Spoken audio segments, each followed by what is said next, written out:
Meio-dia, mais 16 minutos. A gente segue aqui com as notícias da metrópole de Campinas e um novo modelo de urna eletrônica vai ser utilizada nas eleições deste ano. A expectativa é que o equipamento traga mais agilidade no processo de votação.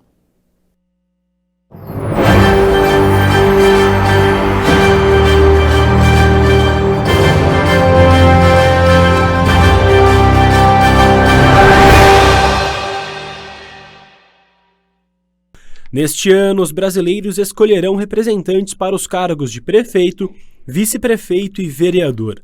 E para as eleições municipais de 2024, Campinas vai contar com um novo modelo de urnas eletrônicas da Justiça Eleitoral, a UE 2022.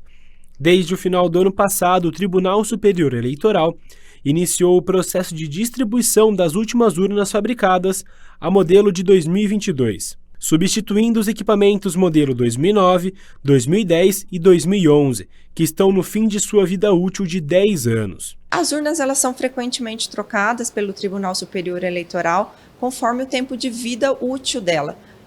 Como acontece com qualquer equipamento, as urnas têm um tempo de vida para uso e elas são substituídas conforme elas apresentam esse tempo aí de uso já, e para não ter muita manutenção, não ter um percentual muito grande de falha durante as eleições. As urnas 2009 não serão utilizadas, elas já estão sendo encaminhadas para descarte e está sob avaliação do Tribunal Superior Eleitoral a utilização das urnas 2010 e 2011 para essas eleições. Isso tudo vai depender do número de urnas e de sessões que a gente vai ter nas eleições de 2024. Nas últimas eleições de 2022, Campinas teve 878.715 pessoas aptas a votar.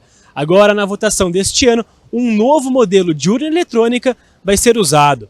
A expectativa é que o novo equipamento vai trazer mais agilidade com um processador mais potente, 18 vezes mais rápido que o modelo usado em 2015. Além de processador mais potente, os novos equipamentos possuem perímetro criptográfico certificado pela Infraestrutura de Chaves Públicas Brasileira e mecanismo de criptografia aprimorado com o uso do algoritmo criptográfico do tipo E521, considerado um dos mais apurados do mundo. O modelo 2022 e o modelo 2020 são urnas mais modernas, elas têm o teclado, o microterminal, que é o terminal do mesário, ele é touch, é um processador mais célere, vai agilizar na identificação biométrica do eleitor, vai contribuir para a celeridade das eleições. Eu esclareço que o procedimento das eleições não muda, mas com a identificação mais rápida, com a coleta biométrica mais rápida, isso favorece a não formação de filas no dia das eleições. Segundo a chefe de cartório eleitoral de Campinas, ainda não está definido o número exato de quantos novos equipamentos o município vai receber para o pleito eleitoral deste ano.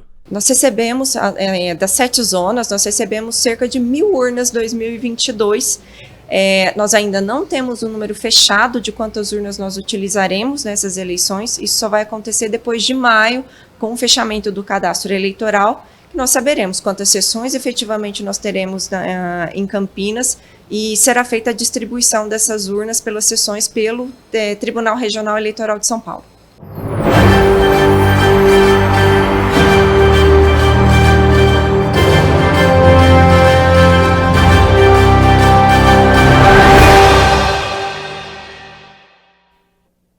Vamos falar sobre saúde agora, porque nesta temporada de chuvas e calor, o número dos casos de dengue tem aumentado no país, na nossa região, no nosso município.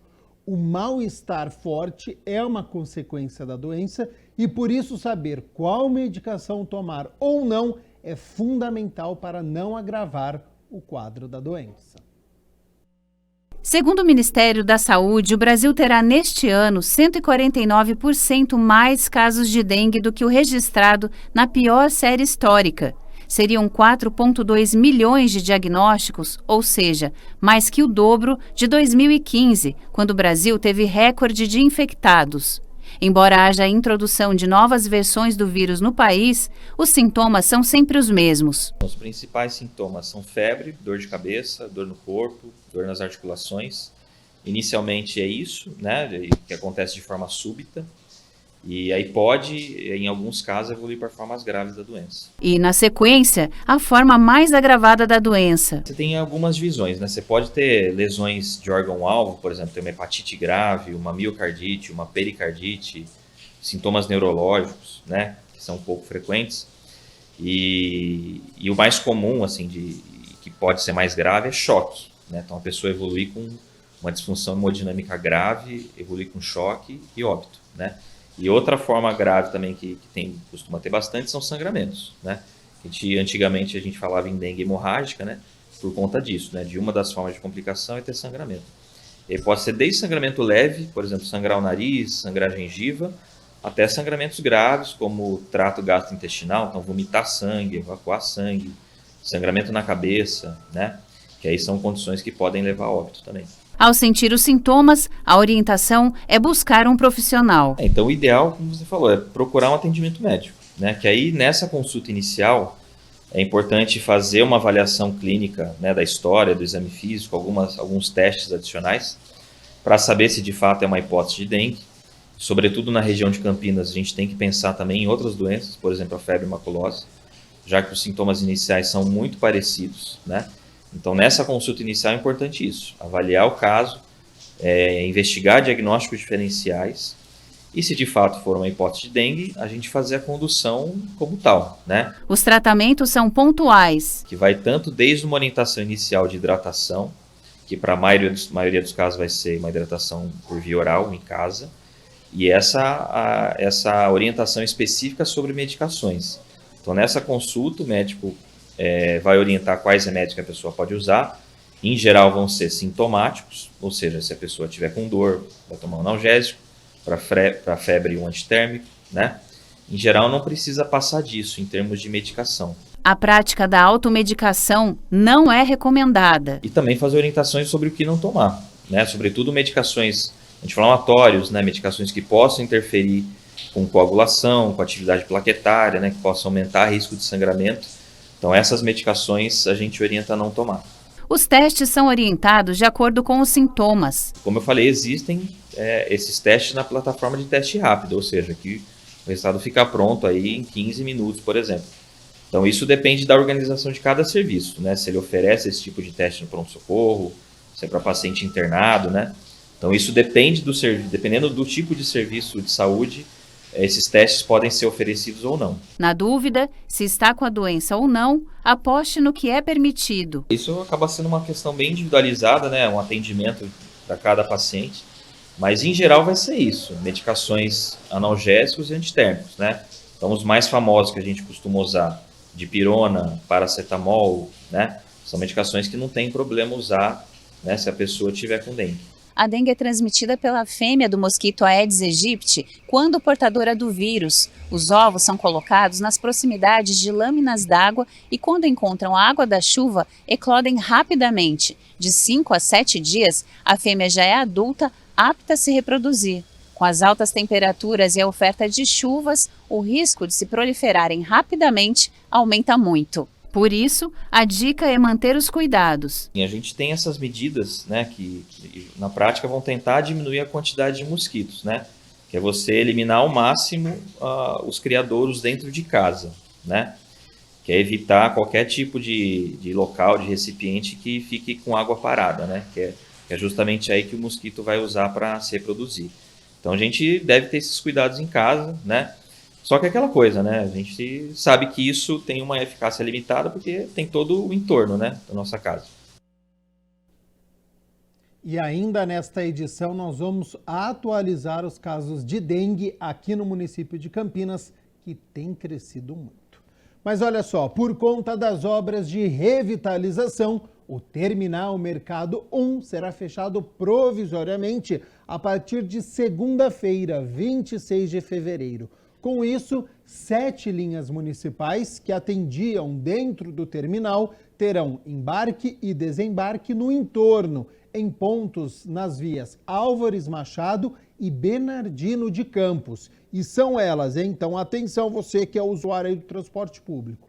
Linha 251, Parque Fazendinha, 252, Parque São Jorge, 256, que também faz o Parque Fazendinha semi-expressa, 257, Parque São Jorge, 261, Padre Anchieta I, 263, o Terminal Padre Anchieta e a linha 265, Padre Anchieta. Serão mantidos o atendimento no guichê da Transurc e os acessos à lanchonete e sanitários. Os novos pontos de parada provisórios serão sinalizados com placas. Então, a partir da próxima segunda-feira, hein? E olha só, as inscrições para a Taça das Favelas já estão abertas e vão até 25 de fevereiro, próximo domingo. O lançamento oficial aconteceu na Prefeitura. O evento oficializou a Taça das Favelas 2024, é a 4ª edição. A primeira foi em 2019. O prefeito em exercício Vanderlei de Almeida, o Vandão, já lançou um desafio. O desafio é em 23 realizar um campeonato melhor do que foi em 24, que já foi um sucesso. Mas como eu disse, é um momento que acaba tendo uma mobilização muito grande da cidade, um acompanhamento, uma presença marcante de todas as comunidades. Então essa organização e esse apoio que a gente recebe a cada ano nos dá a expectativa de poder realizar um campeonato melhor em 24 do que foi em 23. O vereador Permínio Monteiro representou a Câmara. O também vereador Edivaldo Cabelo fez parte da composição da mesa. Em Campinas existe a Lei 16.100, de 7 de julho de 2021, que institui o torneio Taça das Favelas no município. A lei é de autoria dos vereadores Gustavo Peta, Carmo Luiz e Permínio Monteiro. Esses jovens, né, que têm a oportunidade de se tornar jogador através desses times onde pode ser revelado e ser chamado por algum clube.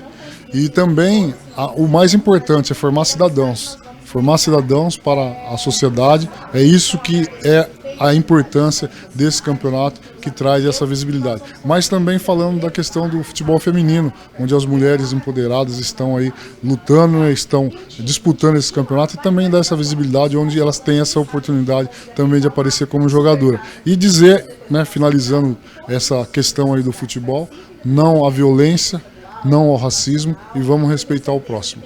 Bom, a expectativa é muito grande, né, pessoal? E olha só, no masculino e no feminino, idade mínima de 14 anos. Só que no masculino só pode até 17 anos. E olha, a final já tem data para acontecer.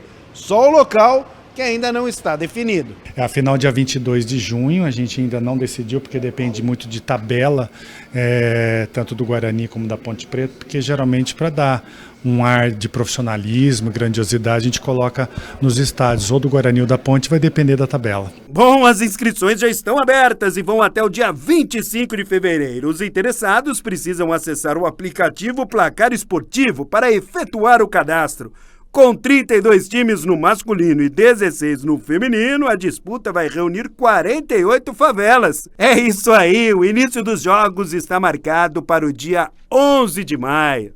É um projeto de transformação social. Então, quando a gente fala da taça, a gente não está falando só desses jovens que se inscrevem, que querem jogar. A gente está falando também de toda uma sociedade, de toda uma população periférica, uma população de favela, que são seus pais, mães, irmãos, avós. Então, se vocês prestarem atenção, durante os jogos e tanto na final, você vê muita família. Então, é um campeonato muito gostoso, é uma inclusão de todos. A taça, ela abraça a todos.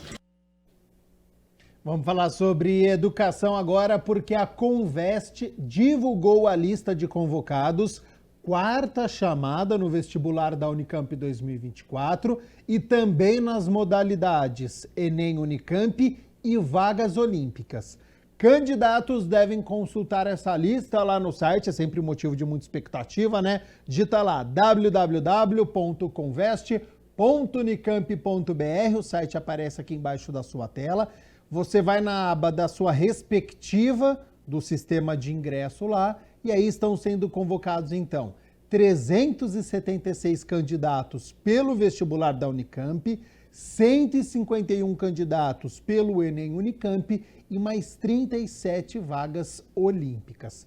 Todos os convocados nesta chamada deverão realizar a matrícula não presencial exclusivamente no dia 21 de fevereiro, portanto, amanhã, das 9 horas da manhã às 5 horas da tarde. Boa sorte desde já aos novos estudantes.